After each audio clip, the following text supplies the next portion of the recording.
So what this is I've been doing it weekly. I missed last week because I was on a course. It's a creativity live chat where we just talk about things related to being a creative. Now, normally I set the topic and I sort of do a little bit of research, prep and stuff like that. Hey girl. Do a little bit of research. But this week, because I've been on this course and because I was traveling, I haven't been able to do that. But I thought, let me just not lose momentum, because that is a little habit of mine, is I just, it takes me a while to get into a habit, and then if I skip or miss, and I'm like this with the gym and all kinds of things, then I just go, blah, blah, blah. So I thought, let me just get back on it, be here with you guys, even though I haven't prepared anything, and just see what we can co-create together. I put on the gram earlier in the week, just come with your comments, thoughts, questions, just anything you want to share, and then we'll just see where it goes. The whole context of this is just, life as a creative. And it's not just about people who are professionally creatives, but also, if there's something you're doing as a hobby, hopefully what we discuss is going to be of use to you guys as well. And also, apart from the money thing, who's to define what level of what level you're at in terms of what you're doing? So just it's lovely to have everybody here, whether you're professionally creative or not. So one question that did come up from a gentleman called Ian. I wonder if I should wait and see if he joins, actually, because it was a good question. It was about writer's block. And I thought maybe that would be a jumping off point, and then we see where we go from there. In fact, I will wait. I'll give him a little while to see if he jumps on. Gastronomy count? Hell yeah! Yes, absolutely. Because to me, I don't like it when other people define other people. Like, I was talking on the last chat that I did about how, in the world of stand-up, you get some people that say, oh, you can only consider yourself a stand-up when you've done X amount of gigs or X amount of hours of gigging or something. And it's always just a little bit less than what they've done. So I say, if you consider what you do to be creative, then it is. I definitely think that cooking is creative. I mean, it's a work of art sometimes, not just like in terms of, it looking beautiful or tasting amazing, but also sometimes I think, it's a work of art in terms of, busy parent having to look in a fridge and think of something out of what's there without having to go to the shops again because they haven't got time. So there's all kinds of expressions of creativity when it comes to cooking. So that is a long way of me saying yes.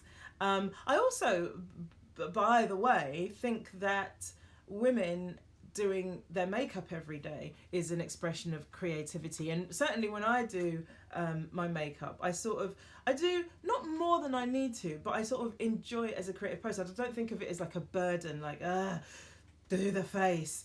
I think of it as a way of expressing myself into the world, a sort of creative choice, like the same as with the clothes that you choose. So we're being creative every day, but we're not conscious to it a lot of the time. A lot of the time we're just like in sort of autopilot because we're thinking about something else. But all those things are acts of creativity every day.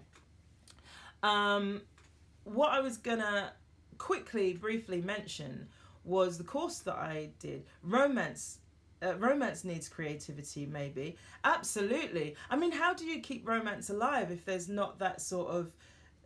Yeah, because the moment you go into a sort of dead autopilot state, then it's kind of over, but you're just going through the motions. It's possible to obviously to light the flame again in terms of romance, but like, yeah, if you guys are just like in, just going through the motions, then that can't be good. The Dark Hearts, thanks for joining. What? Does it come with a manual? I'm afraid, Farouz, it does not. So very briefly, I'll tell you about this course that I was on. I don't know if you've heard of Landmark Forum, stuff like that. I did their forum a year ago, and I thought it was very interesting. I didn't get as much out of it. I'm lying. I did get a lot out of it, but I got more out of the course that I just did. It was a real wake-up call, and I wanted to share some of the insights that I got from it, because I feel like the world could do with a little bit of that being spread, and it was just really interesting. So the body of work is called, the fancy word for it is ontology. And it does feed into, being an artist. Certainly for me it does. I think this whole world of ontology is basically means the study of being, what it means to be a human being.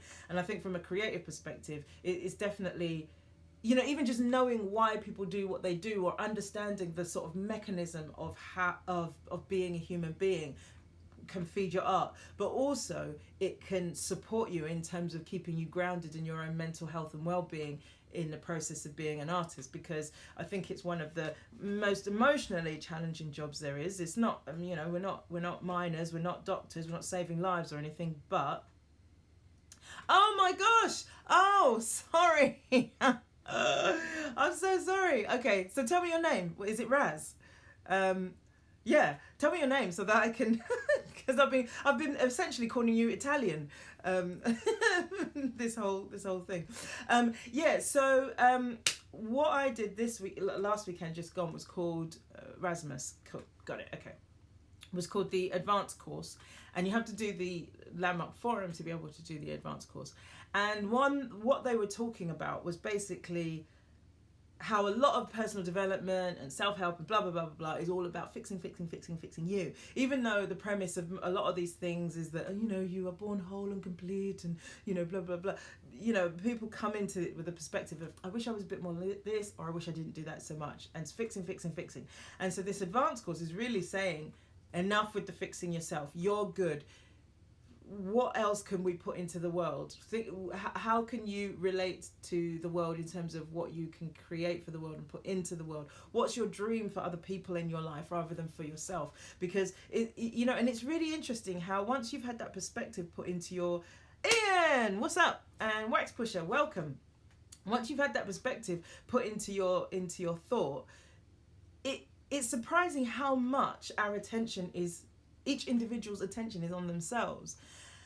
And it's not that that's wrong, it's just that there's a limit to what you can, how much you can influence the world, what you can give to the world, what you can put into the world if your attention is constantly on yourself. And there was one point in the program where I was just getting really frustrated. I wanted to join the conversation and there wasn't a way in. Anyways, I just sort of leapt up and I was like, look, to the facilitator, I need to say something, blah blah blah blah. I said, I'm having a bit of a problem here. She's just like, just get your attention off yourself. She just like completely smacked me down in front of like 100 odd people. Hey, Jonathan Welford. The topic tonight, Wax Pusher, is an open topic. So I'm just talking about a little course I did, and then I'm gonna come to your question about writer's block, because I think it was a really good one.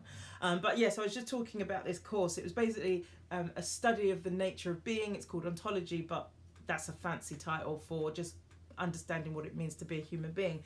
And in that moment of just getting like smacked down by the facilitator, even though it was emotionally painful, sort of like, feeling like you look stupid, or that you've lost control a little bit, or whatever, I did realize how much I certainly like have my attention on myself, and how easy it is to just get into what's bothering you. Because when you take your attention off yourself, it doesn't just mean your attention's on the outside. It also stops you tying yourself up in knots in terms of your own emotional state. Because sometimes, a lot of the time, I would say, the reason that we keep we hold on to certain emotional states that aren't necessarily good for us is because we keep thinking about them, because we've got our attention on ourselves. Sometimes I do genuinely feel like we get sad because we're sad about being sad. Because I know I've definitely felt myself crying because I'm upset. I'm crying for myself because I'm upset, rather than just the thing that happened is upsetting me. I'm actually crying for myself because I'm upset. And that's because my attention's on myself. This is not to say don't ever think about yourself, be a martyr or anything like that. But just what I took away from it is just like, sometimes you can turn your attention outwards. That can alleviate the sort of cyclical thinking that you get into that keeps you in a particular state. And then you're available to be of use to the world, rather than just stuck in your own, oh, why me? Because that's the other thing I notice about myself, is I do paint myself as a victim in my own life. I know I'm not the only one that does it. If we're all honest, we do that a little bit. But yeah, I just realised that what I do is I tend to if I said to a friend the other day, I said, what I do is I put a performance spin on it so that people are entertained by it, so it seems fairer, the things that I'm saying, rather than woe is me type of thing. I'll be sort of slightly angry, comical victim, so that gets people on side. Ultimately, what we want as a victim is people to be on side, people to believe our standpoint that, yeah, that person's bad and I've done nothing wrong, blah, blah, blah, blah, blah. So that was a big takeaway for me from this program. By the way, so just a reminder that if you put a comment up, I will definitely read it and definitely respond. But sometimes if I'm on a train of thought, I will finish that and then come back to you. So Rasmus says, the law of attraction, the secret, essentially what you send out is what you get back, the power of visualization, etc. First off, hello Steve, thanks for joining us. Keisha Loud. So Rasmus, I have mentioned before that I have a little bit of a problem with the secret. I get what you're saying in terms of like law of attraction, what comes around goes around, etc.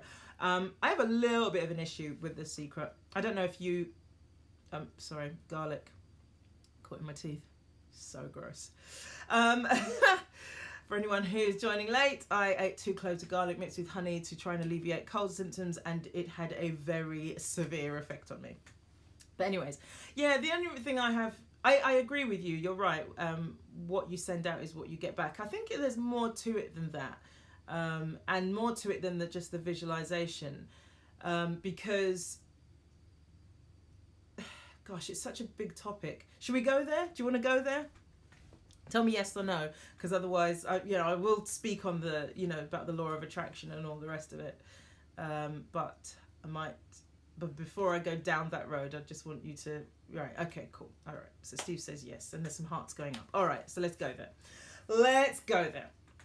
So to me, the law of attraction, hey, Jeffrey, nice to see you. To me, the law of attraction is not actually about, because, scientifically opposites attract. I think what it is, it's about resonance. It's about the frequency that you're resonating at causes other things that are resonating at the same frequency to sort of move towards you. That's what I think is happening. Because you think about a snare drum, if you put like a coin or a pebble or something on the snare drum, the things start to sort of move together as you hit the drum. Do you know what I mean? They're sort of vibrating at the same frequency, so they move together. So I think that's more what's happening in terms of law of attraction.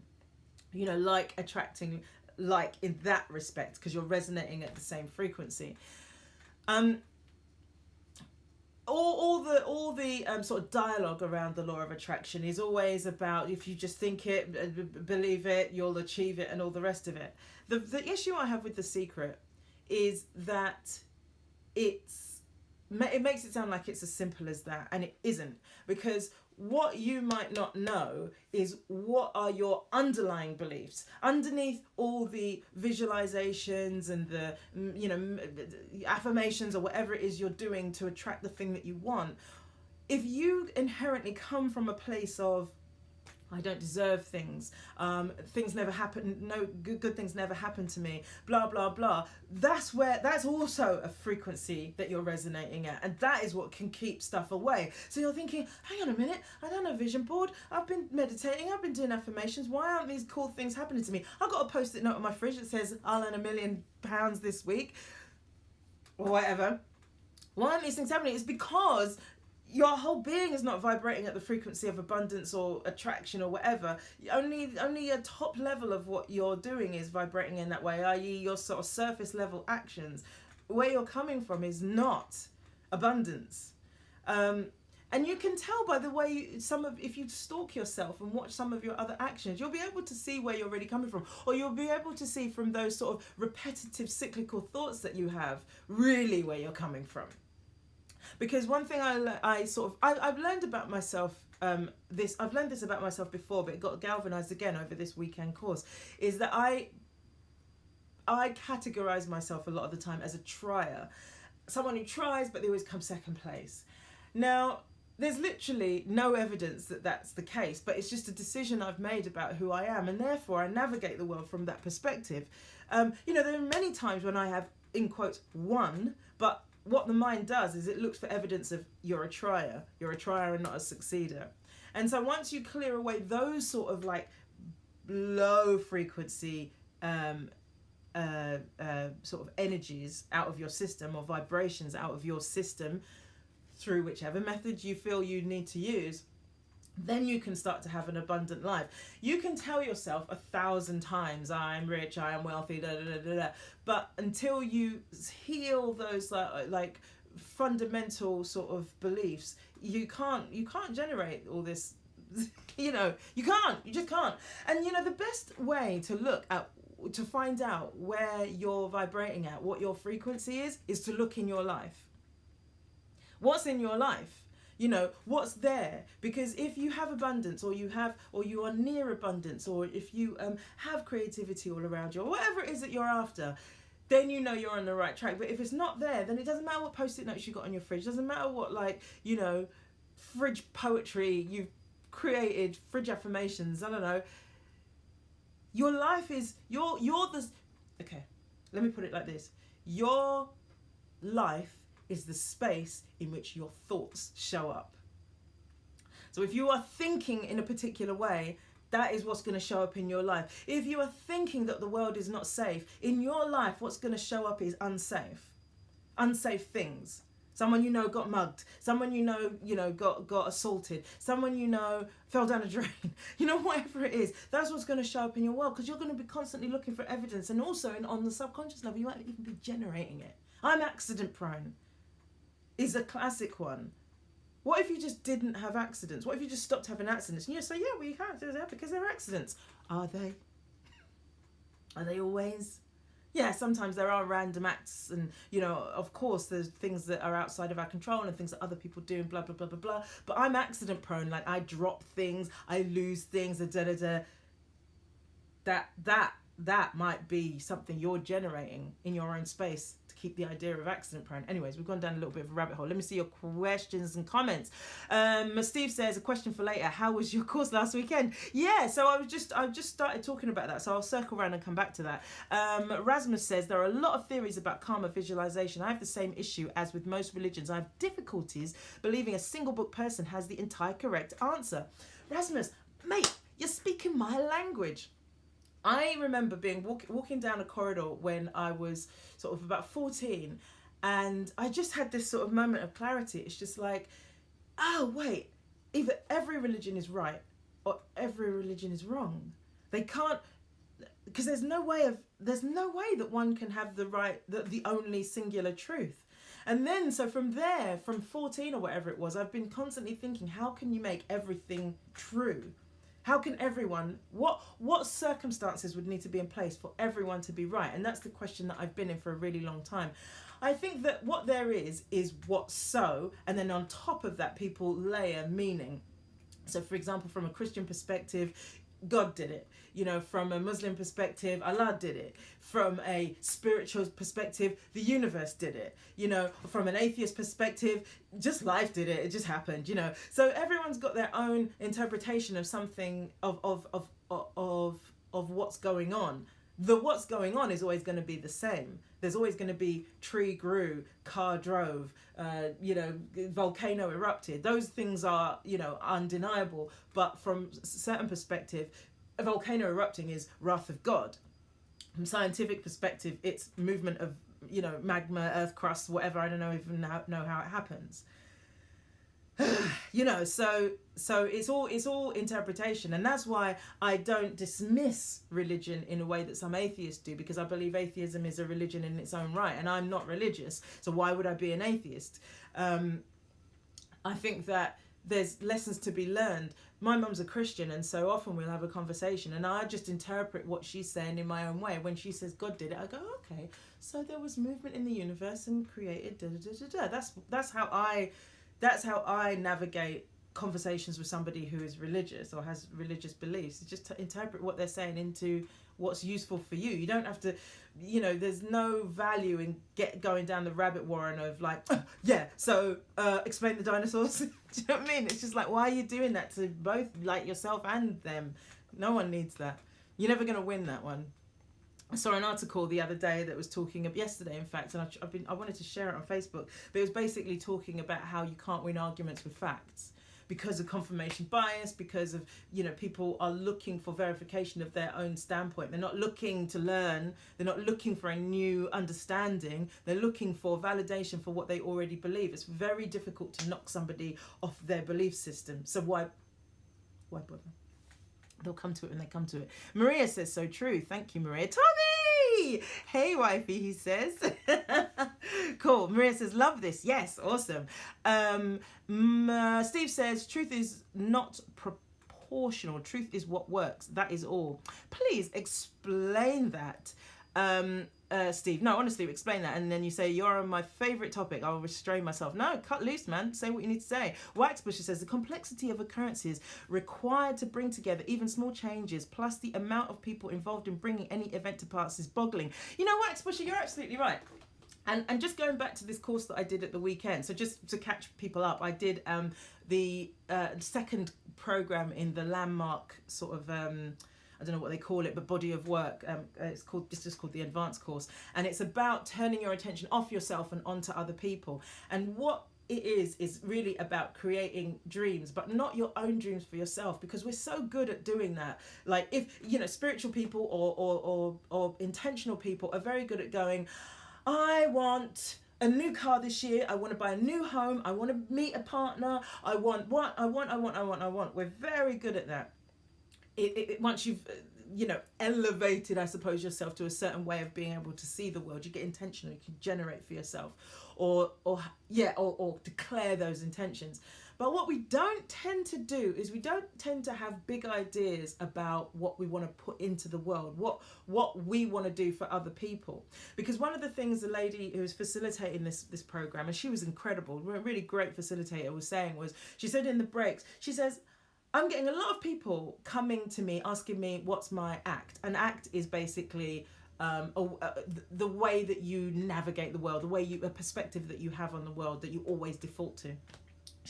I'm getting a lot of people coming to me asking me in the break what my act is, as in theirs, but no one's coming to me and saying, how can I solve my brother's problem? He's been sick and I really wanted to. How can I give my mum a better life? How can I serve my community? Blah, blah, blah, blah. And it wasn't that she was saying there's anything wrong with that, but what she's saying is the purpose of this program is to take your attention off yourself and start to talk about how we can impact in a positive way our communities. What dream do we have for our communities? Not for ourselves, but for our communities. Because Ava DuVernay says, if your dream doesn't involve other people, it's not big enough. So it is boggling the amount of things that have to occur, Waxbusher, for something good to happen, or some change, a major change to happen, even a small change. But I tell you what it starts with. It starts with somebody making a declaration that this will be so. And I'll give you an example. I'm running behind on comments. Hang on. Let me just speak to this and then I'll go through some more comments. I'll give you an example. What really hit it home for me just recently. So I was watching the news and they're saying about how David Beckham is going to be creating a football team basically in Miami. And, he's having this press conference and the newscaster is doing the voiceover, whatever, says that he's earmarked this particular space or whatever for the stadium. And I was like, what? He doesn't even have a stadium. Now that is intention. Is that he made a declaration, there will be a football team in Miami and this is how it's going to go down. And it wasn't like just because he's David Beckham it was easy. He had to basically enroll people, as in inspire people to come on board to this idea, not just in terms of principle, not just in terms of their time, but in terms of their money, right? And he managed to inspire enough people that this thing became so. There is now going to be a football team, a soccer team in Miami where there was not one. Now, imagine what a huge big deal that is. So what it starts with is someone declaring that this will be so and not letting any circumstances, any problems, any difficulties, any challenges, any obstacles, no mountain get in their way. That's the only way that things happen. And what this advanced course was talking about basically was, what do you want to declare into the universe that you will make a stand for it and make sure that it's so? It's a big deal.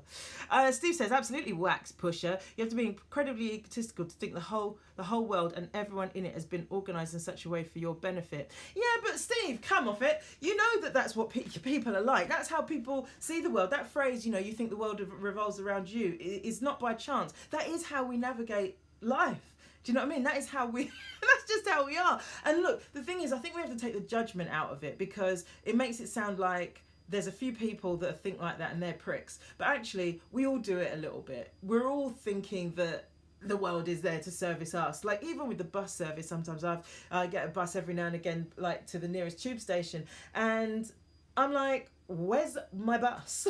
Not the bus. I'm thinking, where's my bus to get me to my tube station so that I can make my journey?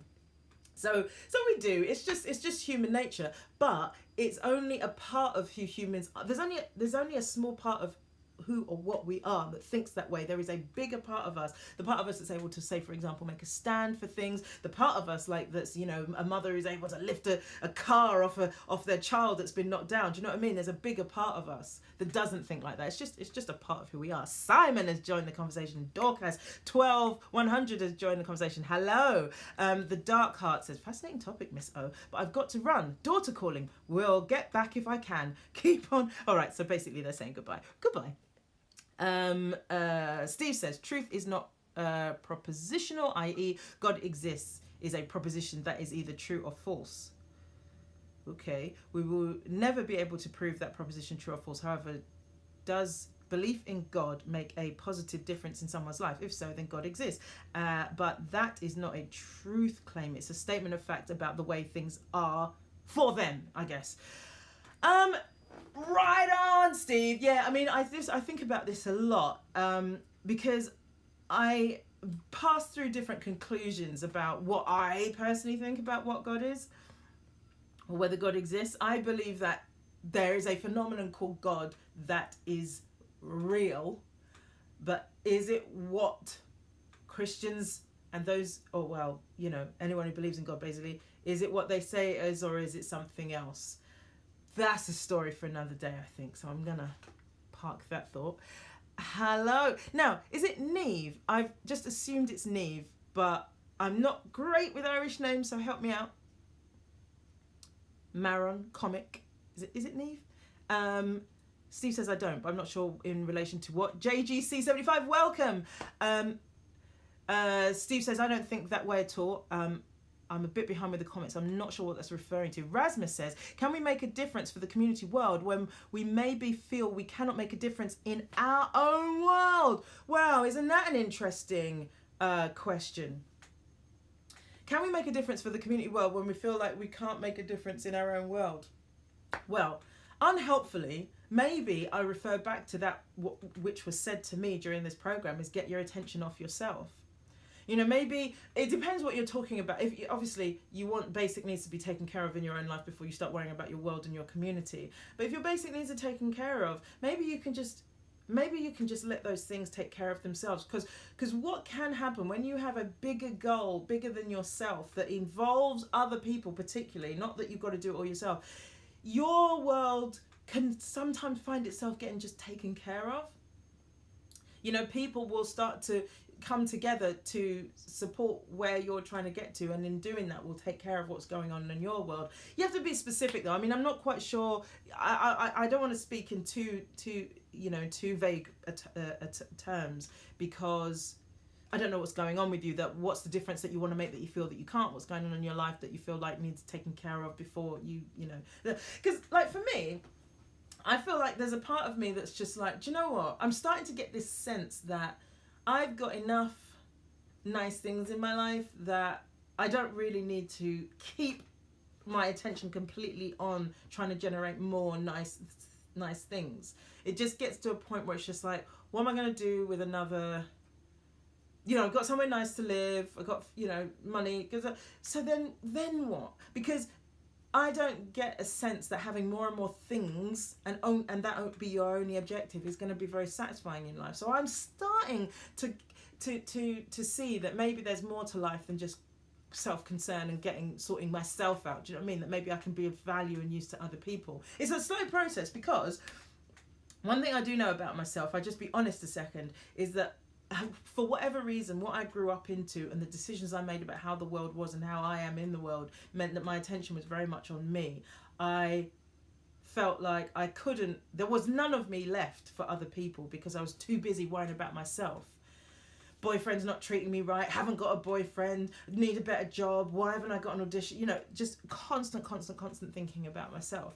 And, you know, I've got to forgive myself for all those things. You can't have things any other way than they were. And I think it's to do with my dad and things like that. But it gets to a point where you've got to outgrow those things and really got to look at your life and just go, what do you want it to amount to? Do you want it to amount to being a series of complaints about things that you couldn't do anything about, i.e. the past? Or do you want to make it about sort of generating something incredible for the future, but not just for yourself, but for the people around you? What line in the sand can you draw? What state can you make? What stand can you make to say, this is going to be so, I'm going to do this for so and so, I'm going to create this for these people, or generate this incredible thing in my community, even if it's a small thing, like I don't know, you know, a park bench where there isn't one, or whatever. Like, when you make a stand and say, this will be so, incredible things can happen. JGC75 says, hello, Wax Pusher is laughing about something, but I don't know what. He says, oops. Neve says, yeah. So I'm guessing I'm pronouncing your name right. Okay. Steve says, oh, when you were talking about my bus. Oh, that's what he's laughing about. Okay, cool. Neve says, first people on the planet were called Adam and Neve, but people couldn't spell her name, so they just went with Eve. I'm thinking of doing the same here in London. Love you, by the way. Oh, thanks, girl. Erasmus says, not specific to me, but many people are struggling financially, running from job to job to essentially live. Yes. I mean, yes, Rasmus, that's very true. And so I don't want to sort of disrespect people that are in certain situations. That's why I say, like, you know, once basic needs are taken care of. But even then, you know, you have to question that assumption as well, because what do we mean by basic needs? Because some homeless people would feel like their basic needs are being met. Not all, obviously, because some would want a home, but some people are content to live the life that they're living. They've got some system for themselves figured out, and maybe they can, you know, be a sort of community leader out of the people that they associate with. So you know, we're talking hypotheticals because we don't know anyone's personal particular situation where this is the case, but circumstances aren't the reason why people don't get their attention off themselves and make a difference in the community. Our thinking is what keeps our attention off ourselves, or our belief that there's something there to be fixed, there's something in our lives that needs to be done, there's something that we need to get, and then we'll be happy, then we can do things for other people. That's the thinking that stops us making the difference. And I think we all do it. And it's just, you know, it's like I said earlier, I think there's a part of us, a part of our being that thinks like that, but there is a bigger part of us that does not think like that. And when we can access that, partly by getting our attention off ourselves, that's when we can make a difference. I encourage you guys to look into ontological studies, either in around the world. Landmark is a very big organisation, but also in London. If you're London based, I would encourage you to look at. In fact, let me put their their handle in here. Concord Institute. They have a Instagram page. And and you can find out a little bit more about this type of work, because it really, there's all kinds of ways of freeing yourself up so that there's not so much self-concern, letting go of the past, all the rest of it. This is something that I found that works for me. It might not work for everybody, but it has very much worked for me. Ian says, surely as an actor performer, you have to have a degree of self-interest. Absolutely. Look, I'm not saying don't have self-interest. Don't stop caring for yourself or anything like that. But I think we all know for ourselves when we take stock of our situation that there's a certain amount of self-interest and self-concern that is healthy, as in, I want to be safe, I don't want to martyr myself, I don't want to be, you know, living in a state of sacrifice or feeling like I can't speak up when something's not right for me. But there's a certain self-concern where it's so acute that that nothing else is important to you other than unless it pertains to you. I think that's when it becomes unhealthy. But at the end of the day, I think we've all got to personally know what that level is. And I would guess that for most people, our attention is a little bit more on ourselves than it needs to be. But there's nothing wrong with that. I'm not saying there's anything wrong with it. I'm just saying that there's a bigger expression of human being that could make a difference in the world if we want to. You don't owe it to the world. Only in the sense that, like, you know, in that Marianne Williamson thing, you know, that it doesn't serve the world to hide your light from it, or how, I can't remember the quote exactly, but there is this sense that, like, everyone's capable of making a bigger contribution into the world than maybe they currently are. Maybe people are playing small a little bit, then they don't need to, but out of fear or concern of, like, how is it going to look, what if I fail, what if it doesn't work, that stops people playing big. Again, going back to this course, one thing I noticed for myself is that, yeah, I've been playing small, in terms of, and small is relative, you know. It's not about, oh, Madonna's idea of playing small is going to be very different from mine. It's going to be very, very different from somebody else, because obviously Madonna is working on a very big scale. But if Madonna feels like, damn, all my time is spent on me and my music and what I can get for myself, then in that respect, even though she's a global phenomenon, to her that might occur as playing small. Because what she could be doing is doing loads of charity work, or doing loads of outreach, or mentoring, like, you know, younger upcoming musicians, or whatever that might look like. So, but then for a young mum who is, you know, maybe community leader in a sense, she's the one that's always, like, organising the community, making sure that everyone stays connected. So she's playing a big game, because it's not just about her. She may only be affecting her community, but she's playing a big game because it's outside, it's beyond just the limits of who she is. So it's all relative to your life and what you're already doing and what you could do, rather than that we should all be Mandela. That's not what this is about. That's not the goal. And that would be annoying if we were all sort of going around going, we should all love each other. Like, then no one would be listening, because we'd all be Mandelaing at each other. That's not going to work. So Paul has joined. Hello, Paul. Carlos Fernandos Posadat joined. Hello. JGC75 are worried that we are becoming a cruel society as legitimized by our political leaders. JGC75, I was just talking to my mum about this yesterday. I don't think we are becoming crueler. I think we are having a momentary, this is going to be a blip in terms of the history of mankind, but we are having a moment where we are where we are a little bit divided. That's not unusual. You know, but what I say is, maybe focus on the positives, because where there's bad, you'll find good people trying to help. That's something I saw being talked about around the time of the London terrorist attacks, where they drove the knife attack at London Bridge, and, you know, and the one at Westminster. Is always look for the people trying to help. That's where the good is. And we have got actually a lot of good in society, but it depends, like I'm saying earlier, is what your focus is on. If you see only the bad, or it feels like, because look, for example, if you go on Twitter, it seems like the world and everybody is a bastard. It just feels like I just saw someone describe it to a friend who's just joined Twitter as the most hostile place on earth. And it really, really is becoming that. But even then, Twitter, your experience of Twitter is based on who you follow. If you only follow, like, Deepak Chopra and Eckhart Tolle and Ralph Smart or whatever, then actually Twitter's going to seem like a pretty nice place. So it depends. You curate your experience of the world. Because we think we experience the world as objective witnesses. We just think it happened, I saw it, and that's it. But we don't.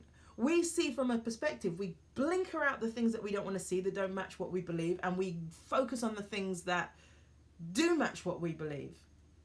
Because I see myself doing it when I'm reading, like, Twitter feeds. Anything that's anti-Trump, I'm usually like, yeah, that sounds true. And anything that's anti sort of anyone sort of right, left wing, generally speaking, I'm like, yeah, well, right on. Do you know what I mean? Like, we have this inherent bias that we are completely oblivious to having. It's madness. I get a thumbs up from Paul. Paul says, an old proverb, society grows great when old men plant trees whose shade they know they shall never sit in. Oh my God, I love that. Thank you for sharing that, Paul. Rasmus says, but there's probably also a great deal focusing on themselves. I imagine financial success somewhat depends on that. I bet you're right. The selflessness is required to make a difference in a community is special. It is, but it's not rare. It's out there. Paul says, although it's when people plant trees, not just men. Yes, quite right. Keisha just joined. Hello. Rasmus says, I actually read the quote as men.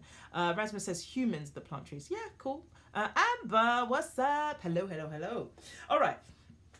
So it's taken me 40 minutes to get here, but let me go circle back to the question that Ian put on Instagram. And it was about writer's block. So I had a little think about this because I was like, what is writer's block really? I am coming to the belief, I'm going to call it creator's block because, you know, for some, not everyone's a writer, but I think we all can encounter the same difficulty of just like butting up against something that we feel like we can't pass to create. So I'm coming round to the belief that there's not really any such thing as creator's block. Creator's block is, creator's block. If you, the only people that can really have creator's block are people who don't have deadlines, people who are not working on a professional level, as in someone's paying them to do the thing they do, which usually involves a deadline, or people that are so highly regarded in their field that people are willing to just wait patiently for them to create, even if they say that they can't possibly. Other than that, there's no such thing as create. You never hear Aaron Sorkin talking about writer's block or creator's block. And here's why. Here's what writer's block or creator's block really is. You have an expectation of how good what you're producing is supposed to be. And because you don't feel like you can meet that expectation, you stop. That's literally all writer's block is, or creator's block. Now, if you consider, because what's his name? Lin Miranda. Lin Miranda, is that right? The guy who created Hamilton. Anyways, the guy who created Hamilton, he said that when he writes, he considers it to be a faucet. He's American, so tap. Basically, that you turn on and sort of this brown sludge comes out, but eventually the water runs clear. And that's what the writing or creating process is. Lin Miranda Manuel, that's it. Thank you, Rasmus. So I've noticed that you start, you know, it's really useful to sort of observe yourself and try on these theories or whatever. And I have noticed that when I trust that process, that premise, that the first, I don't know, it could be a day, it could be a whole day's writing that's a bit poop. You know, it could be the first hour. Thank you. But yeah, if you trust that process, that just get something down, get something painted, get a poem written, and then, because then you've got something solid to go back. Then you've got something to go back on and edit and refine. But if you get yourself all caught up in writer's block, i.e. your attention is on yourself, then you're not going to be able to move forward. There's nothing, because nothing exists now. You've put the plug, you've jammed up the faucet, you know, so nothing can come out. At least with mud, even if it was muddy, dirty water, you can put that through a filter. So we need to sort of disavow ourselves of this idea that writer's block is a real thing. It isn't. Writer's block is just a way of saying, oh, I don't think it's going to be that good, so I'm not going to try. Sorry, Ian. It's kind of brutal, right? JGC75 says, what you just said would explain my extensive back catalogue of abandoned writing projects. Yes, absolutely, JGC. Because that's exactly what happens, is we just go, because so many people, I don't know what the stats are, but so many people abandon novels like about a third of the way in. Partly that is because maybe they haven't structured it and they just feel like it's not going right, but also because they've the strongest manifestation, the best manifestation of any idea you have is always when it's in your head. That is when it's perfect, because it's nebulous and ephemeral. But as soon as you start to commit, it becomes material and real. And if it doesn't look like you imagined it, the temptation is to abandon it. And that's, I think, what people do. But actually, what you got to do is push through that, because I saw there's a guy called Scott Meyers, or Myers, Meyers, who posts quotes from writers on Twitter. He's a good that's a good Twitter account to follow. And he posted one time that just said, somebody had said, I don't know, I can't remember who it was, but the purpose of the first draft is to exist, to get it done as quickly as possible. And I could not agree more. Sometimes when we're working on that first draft, we're trying to perfect it. We're trying to do several processes at once. We're trying to edit it. We're trying to write it. We're trying to, refine it all in one process. You've got to break these processes down because you need different parts of your brain to do it. And I'm sure it's the same with music and things like that. And a painting, like a sculptor doesn't start on the nose. He doesn't have a big block and he just spends hours and hours on the nose. He starts making crude gestures to start to reveal the sculpture underneath. I was thinking, what's the word for it? Yeah, the sculpture underneath. And keep going, refining. And then they start again, refine. And then they start again, refine. And that is what every creative process is. Paul McCartney writes yesterday on the back of a napkin or whatever it was he did, and then it might have come out fully formed, but maybe it didn't. Maybe it came out as tomorrow and then he goes back to the drawing board. He goes, no, that doesn't make any sense. Yesterday, and then he writes that. So we got to forget this idea that it's got to come out perfect. It's just got to come out. Pregnant women don't give birth to 35-year-old adults. They give birth to babies and they become works in progress, beautiful works in progress. And that's what creativity is. Sorry, I got a bit passionate about that because I feel it, man. Ian says, damn, I got a call and just caught the end of the sentence, writer's block. Ian, look back and watch it on replay. I won't repeat it all because it's I'm going to wrap it up soon. Writer's block is poo, says Amber. Rasmus says the wall is only there because we see it. Yes, absolutely. That's exactly what I'm saying, is that we generate this idea that I can't possibly pass this. It'll bet you any money, if your life depended on it, you get that thing written, you get that painting painted, you get that photo taken, you get that, whatever it is, sculpted, you're trying to hold a gun to your head. So what's the difference? Put a gun to your own head, give yourself a deadline, just declare it will be so, make a stand for yourself, rather than pussing out. Because, the creative world is kind of brutal in a way. It's beautiful and brutal. And if you've not got the stamina and the sort of fortitude to weather it, it's not for you. Because these are the things that you've got to be able to overcome.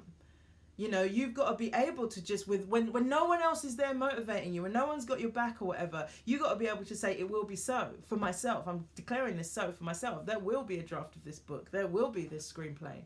But I think a lot of people, they just like, yeah, I can't. And then there's no screenplay. And you've denied the world something. Ian goes, ha ha ha ha ha.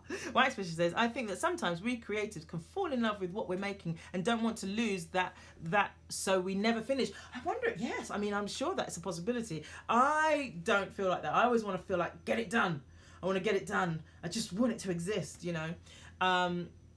But yeah, I get that. I can get how some people don't like the idea of the creative process on this particular thing that they're in love with ending. So that makes total sense. White Special also says, like loving a book so much that you don't ever want to read the last page. Yeah, totally. Amber says the first book wasn't hard. The second book is giving me anxiety. Oh, laugh my ass off.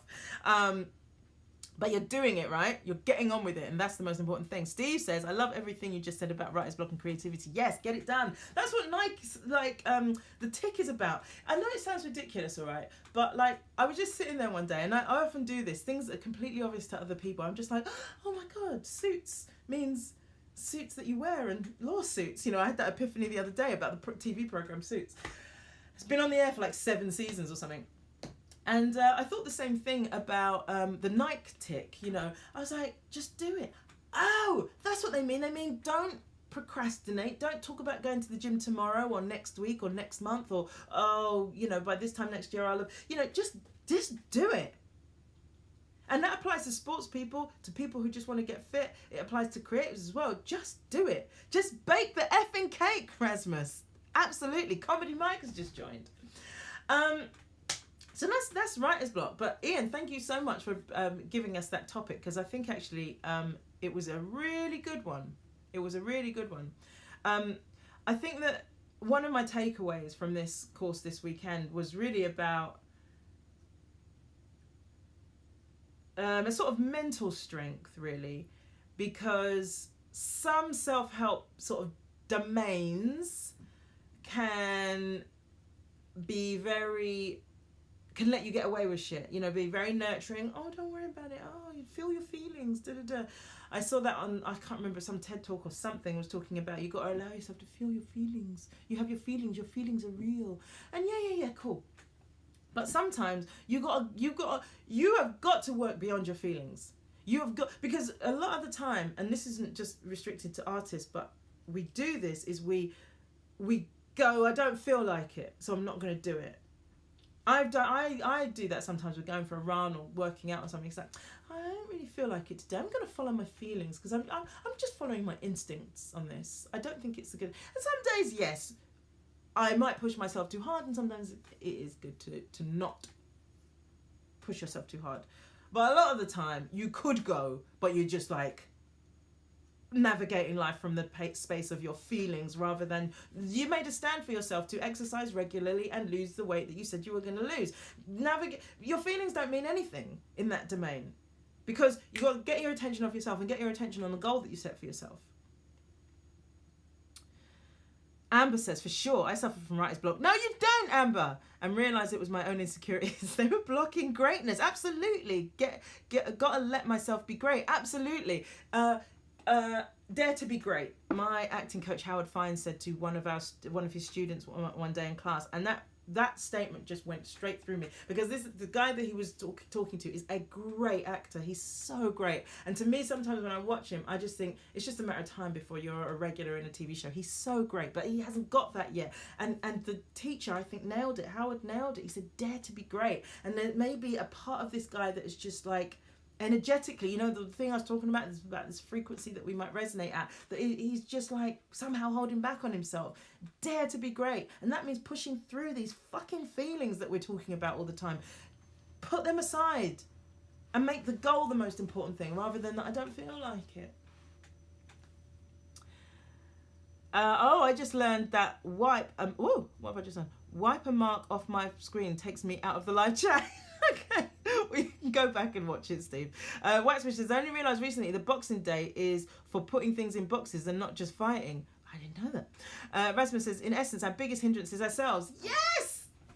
But our biggest glory is ourselves as well. So, you know, I'm not saying we're shit. I'm just saying we can get in our own way.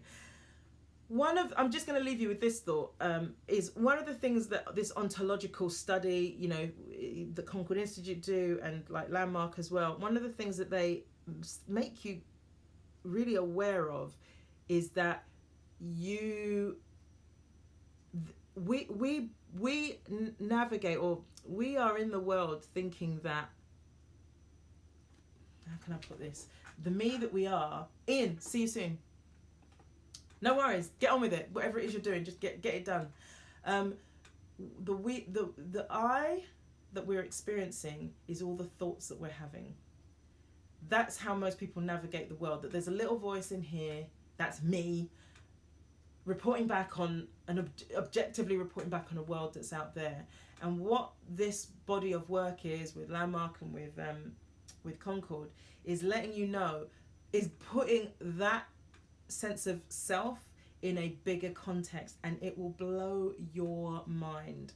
I saw an Eckhart Tolle a podcast that he was doing with Oprah, and he said this very thing of, we all most of the time default to this way of being where there's a me over here, a you over there, and I have the thoughts that I'm having in here are all me. But actually, those thoughts are a very small part of who we are if we allow ourselves to stand in the bigger context of what it means to be a human being. This may all sound like words. The reason is that to get that insight, you have to go through these programs because they're completely experiential. If that at all interests you, I would implore you to have a look at their literature, websites, whatever, and just you see for yourself what I'm talking about if you do the programs. But they're incredible.